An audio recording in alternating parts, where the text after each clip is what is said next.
Olá, pessoal, tudo certinho com vocês? Vamos dar continuidade ao vídeo anterior que estávamos trabalhando com a entrada de dados pelo teclado. Eu tenho aqui o código que utilizamos na última aula. Então, aqui trabalhamos com duas variáveis, uma string e uma inteira, e utilizamos a classe scanner para fazer a entrada de dados via teclado. Eu vou criar aqui uma nova classe aqui dentro do pacote aula 4, vamos continuar nesse pacote aqui mesmo, e eu vou colocar aqui, eu vou criar uma classe chamada, vamos colocar como entrada produtos. Marcar aqui o nosso método main, gerando aqui a nossa classe, como sempre, vamos apagar esta linha de comentário que não vai nos interessar, ela não vai interferir nada aqui no nosso código, porém, vamos começar novamente escrevendo ali a classe scanner. Vamos sempre precisar dela, uma vez no programa ela obrigatoriamente tem que estar declarada, senão não vai funcionar a entrada de dados via teclado. Então, scanner, o nome da variável layer, recebe new scanner, passando como parâmetro system.in, que se refere à entrada de dados. Novamente, ele não importou automaticamente a classe scanner, basta colocar o mouse em cima, né, o cursor do mouse em cima da palavra scanner, ele vai abrir essa caixinha amarela e a gente faz o import aqui da classe scanner para o nosso código. O que eu não fiz na aula anterior foi que quando a gente abre, quando a gente faz aqui, no caso, a instanciação de um scanner para entrada de dados, o ideal é pegarmos esta variável aqui e colocar aqui depois um close para fechar. Assim, ela evita que fique aquele aviso amarelinho aqui do lado. Se não colocar, não vai ter problema, o código funciona corretamente, porém, é uma boa prática, né? Se a gente abre o scanner aqui para entrada de dados, fazer o fechamento do mesmo. Então, aqui dentro, como eu falei, nós vamos trabalhar a entrada de dados para produtos. Então, imaginando que esse sistema aqui, eu vou querer ter aqui uma string que vai receber o nome do meu produto, eu vou ter um inteiro que vai ser o código desse produto, e vou ter aqui também um double que vai ser o valor ou o preço desse produto. Agora eu vou fazer a solicitação da entrada desses dados para o meu usuário.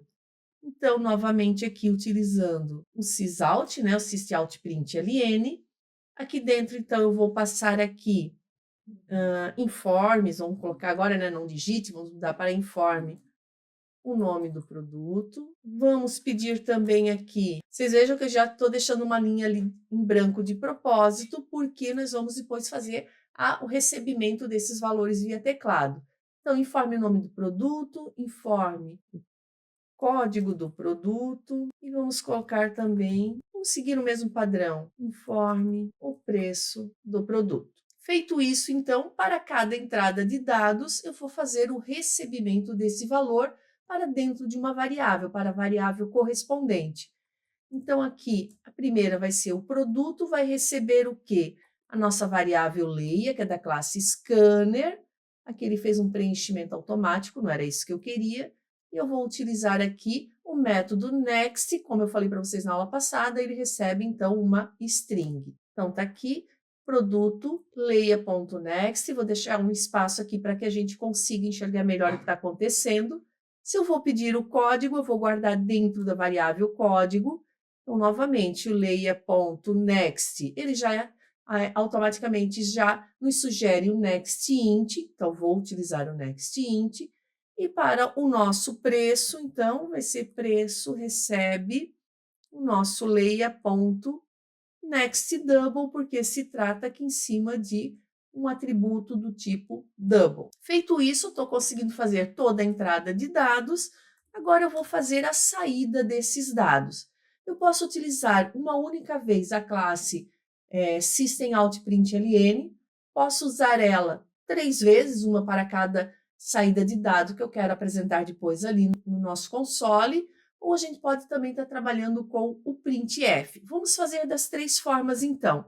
Primeiramente, eu vou pedir para ele mostrar ali para mim o produto. Então, aqui vai ser o nosso produto. Vou fazer aqui um outro system para receber, então, para que ele mostre para a gente o código desse produto. Então, é sempre uma string e depois qual a variável se refere. E aqui eu vou pedir para que ele mostre o preço do meu produto. Vamos rodar dessa forma aqui e vamos ver como sai, daí vamos fazendo os ajustes necessários. Então, ele começou a pedir ali para nós, informe o nome do produto. Vou colocar como camisa. Código do produto, um código qualquer, 489, por exemplo, e o preço. Vamos botar aqui 49,50. Então, ele mostrou para nós ali, produto, camisa, código 489, preço 49,5. Essa formatação aqui do ponto 5 não ficou legal. Eu informei aqui com vírgula e o valor do decimal ali dos centavos, e aqui ele não mostrou essa formatação. Como a gente pode melhorar isso aqui? Aqui, antes dele mostrar a nossa variável preço, eu posso pedir para que ele pegue a classe string.format e aqui dentro eu posso passar qual o tipo de formatação que eu quero e vou pedir aqui para que ele receba novamente aqui o preço, só vamos fechar mais um parênteses. E aqui vamos fazer mais uma coisinha, para que ele não fique aqui grudado logo após que eu informo um valor, vamos fazer com que ele deixe um espaço aqui para a gente. Nós podemos botar aqui um sysout com espaço em branco, ou utilizar aqui antes do produto um /n, já iria funcionar, ele iria fazer ali um salto de linha para nós antes da impressão. Vamos ver como ficou agora dessa forma aqui. Executando, vamos novamente colocar a nossa camisa, o código, vamos colocar um outro código qualquer e vamos continuar com o 49,50. Vejam que ele fez um salto de linha e agora o preço já ficou de uma forma mais agradável. Como eu poderia fazer essa impressão aqui, ó, em uma única linha de código? Qual outra forma que a gente poderia utilizar? Eu poderia ir concatenando tudo aqui dentro desse mesmo systemout.println aqui que eu coloquei. Posso concatenar todas essas 3 linhas em uma única linha. É uma outra forma de fazer. A gente pode apagar essas 2 linhas aqui. A única coisa aqui é que eu vou colocar, então, aqui um /n para que cada vez que ele for imprimir algo a mais, ele faça um salto de linha. Só vou jogar isso aqui para a linha de baixo, para ficar mais visível, para que vocês possam ver.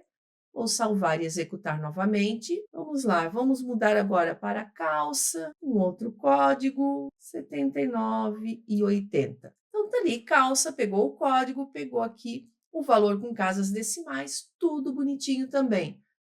Daí você pode me dizer, poxa, mas eu não sei trabalhar com essa forma aqui de ficar usando string, ponto format, não ficou muito legal. Eu prefiro trabalhar, por exemplo, né, utilizando então aqui um printf, que seria uma outra forma de fazermos a saída desses dados. Como vai funcionar agora o printf nesse caso aqui? Nós vamos colocar da seguinte forma.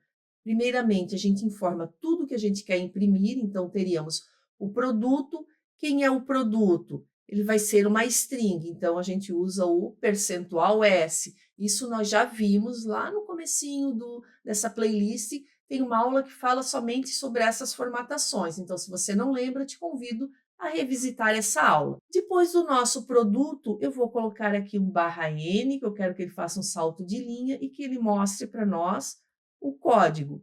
Esse código vai ser, então, ele é uma variável inteira, então vamos usar o %d. E depois disso, um salto de linha de novo e vou pedir para que ele mostre o preço. O preço, nesse caso, ele é um double. O double, então, a gente vai usar percentual, seria o nosso percentual F. Porém, eu quero que ele formate com 2 casas decimais, então, percentual.2F. Feito isso, após o fechamento das aspas, a gente coloca a vírgula, que é a concatenação do printf não é igual ao do print ou do println, que é com um mais. Aqui tem que usar no caso, a vírgula, e eu coloco agora na sequência correta as variáveis que eu vou utilizar. Então, primeira coisa vai ser o nosso produto, vírgula, quem mais? O nosso código, vírgula e o nosso preço. Vamos só comentar este código aqui para que ele não mostre, né, que ele não execute esse código, para que ele caia diretamente nesse código aqui de baixo. Vamos ver aqui como é que ficou. Vamos colocar então um produto diferente. Vamos colocar agora aqui uma saia, por exemplo. Uma saia, um outro código, o valor 45,60. Então, ele mostrou ali para a gente a saia com o código que a gente informou aqui, 741, e o valor 45,60 formatado também. Então, aqui eu mostrei para vocês uma outra, né, mais entradas de dados, agora uma entrada do tipo double, que a gente não viu no vídeo anterior, e 3 formas diferentes de fazermos a saída de dados. Então, assim, eu gosto de passar várias formas de fazer a saída de dados, porque daí você pode olhar, praticar e ver qual que você se sente mais confortável em utilizar. E daí trabalhe dentro dessa utilização desse que você viu, esse aqui é um jeito mais fácil, eu consegui entender melhor como funciona. Vocês viram que as 3 formas acabam saindo a mesma formatação, saem os mesmos resultados, porém são formas diferentes de trabalhar a saída de dados.